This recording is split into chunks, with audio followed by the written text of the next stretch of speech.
सभी भगवत भक्तों को भगवान शिव का ये शिव शास्त्र जो साक्षात 24,000 श्लोकों से पूर्णतम परमात्मा भगवान शिव का ये रूप है। शिव पुराण साक्षात शिव का ही रूप है। इसी कारण किंचित मात्र शिव और शिव पुराण में अंतर नहीं, जैसे कृष्ण और भागवत में अंतर नहीं, उसी प्रकार श्री शिव और शिव पुराण में किंचित मात्र ही अंतर नहीं। हमेशा हमें जीवन में अनुभव करना चाहिए कि जिन शास्त्रों को हम सुन रहे हैं वो साक्षात परमात्मा का ही रूप है, साक्षात ब्रह्म ही है। जैसे कलकल बहती मां नर्मदा साक्षात शिव का ही रूप है, साक्षात है। भाई जिन नर्मदा जल से शिव जी प्रकट हो रहे हैं तो वो साक्षात शिव में नहीं बन गई। और नर्मदा पुराण में तो यहां तक लिखा है कि जितनी महिमा गया जी की पितरों के लिए है उससे अनंता अनंत महिमा अधिक मां नर्मदा के तट की है। यथा ही गया शिरः पुण्यम पूर्वमेप पठये तथा रेवा तटे पुण्यम शूलभेद न संशया। नर्मदा के तट पर एक स्थान है जिसका नर्मदा पुराण में, स्कंद पुराण में वर्णन है। उस तट का, उस जगह का नाम है शूल, त्रिशूल भेद। कभी आप लोग गए हो त्रिशूल भेद?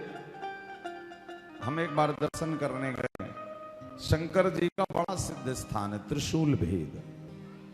वहां पर स्वयंभू शिवलिंग है, अपने आप महादेव का शिवलिंग प्रकट हुआ है। उसको पितरों की भूमि भी कहा जाता है। पितरों के लिए यदि तर्पण करना है और आप यदि कहीं ना जा पाए तो नर्मदा का त्रिशूल भेद, नर्मदा तट बहुत पुण्यशाली क्षेत्र है। वहां पर हम एक बार दर्शन करने गए, बाबा का त्रिशूल का एकदम जंगल के बीच में बिल्कुल किनारे से नर्मदा की छोटी सी धारा बह रही। उस त्रिशूल भेद का वर्णन स्कंद पुराण में भी है और नर्मदा पुराण में भी। यहां पर लिखा हुआ है यथा ही गया शिरः पुण्यम पूर्वमेव पठयते। और क्या लिखा है? तथा रेवा तटे पुण्यम शूल भेदन संशयः।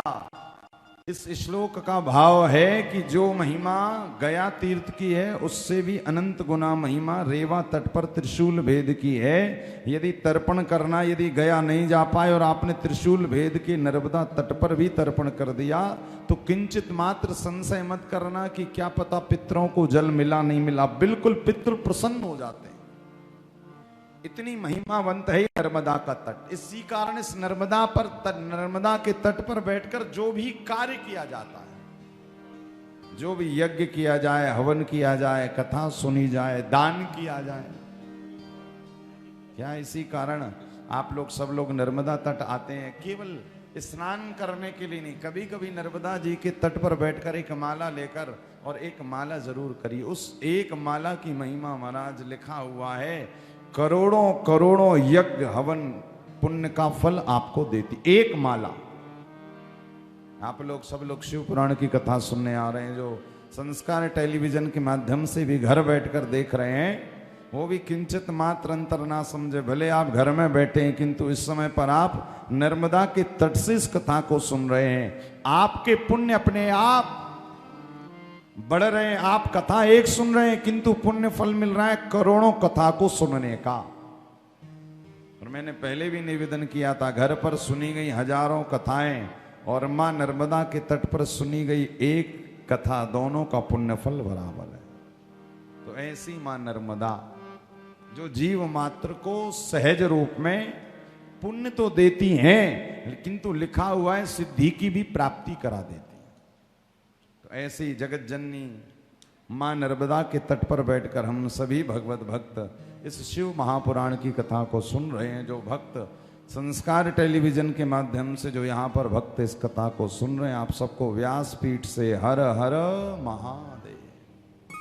तो मां नर्मदा का पावन सा तट है और कथा आती है कि इसी त्रिशूल भेद पर बहुत, देखिए आज हमने कथा पढ़ी है कि इसी त्रिशूल भेद के तट पर बैठकर एक बार अयोध्या में राजा मनु जो हुए, उन मनु जी ने भी इस नर्मदा के तट पर बैठकर पितरों का तर्पण किया। कहते हैं एक बार अयोध्या के ऊपर से रात्रि को विमान निकला करते थे। क्या रात्रि को विमान निकला करते थे? तो मनु जी ने वशिष्ठ जी से पूछा, मनु जी ने वशिष्ठ जी से पूछा कि ये रात्रि को विमान कहां से निकलते हैं? तो वशिष्ठ जी ने कहा, प्रभु ये सब नर्मदा के तट पर जितने पूर्वज पितरों को तर्पण दिया जाता है ना, सब अपने अपने विमान पर बैठकर सीधे कोई गोलोक जाता है, कोई साकेत जाता है, कोई ब्रह्म से मिलने जाता है। अच्छा, तब राजा मनु ने कहा, नर्मदा जी का तट इतना पवित्र है, इतना परम पावन है? बिल्कुल हाँ प्रभु। लिखा हुआ है कि उसी समय राजा मनु इस नर्मदा के तट पर आए और अपने, क्योंकि ये नर्मदा कोई अभी की नहीं, लिखा हुआ है नर्मदा कई युगों से बह रही है। युगों में यदि देखा जाए तो सतयुग की नदी है मां नर्मदा। और उसके बाद जब स्वयंभू मनु हुए अयोध्या में, तो उन मनु जी ने भी, राजा मनु ने भी नर्मदा के तट पर बैठकर अपने पितरों का तर्पण किया। तर्पण करने के बाद यज्ञ किया, यज्ञ करने के बाद हवन किया, हवन के बाद में फिर ब्राह्मणों को दान किया। लिखा हुआ है कई वर्षों तक नर्मदा के तट पर बैठकर राजा मनु ने ब्राह्मणों को भोजन कराया, दक्षिणा दी, दान किया यथासंभव। और लिखा हुआ है कि उन्हीं राजा मनु ने नर्मदा के तट पर जो पुण्य किया था, उसी पुण्य के फलस्वरूप राजा मनु का नाम आज भी अयोध्या की धरती पर गुंजायमान हो। ऐसा एक नहीं, बहुत से, एक और राजा हिरण्य तेजा की कथा आती है कि राजा हिरण्य तेजा के जो पितृ थे वो कहीं तृप्त नहीं हो पाए, सब जगह तृप्त थे। और जब पितृ अतृप्त थे तो राजा हिरण्य तेजा ने कहा, आप कहां तृप्त होंगे? तब पितरों ने अपने मुख से कहा कि आप हमें नर्मदा के तट पर लेकर चलो।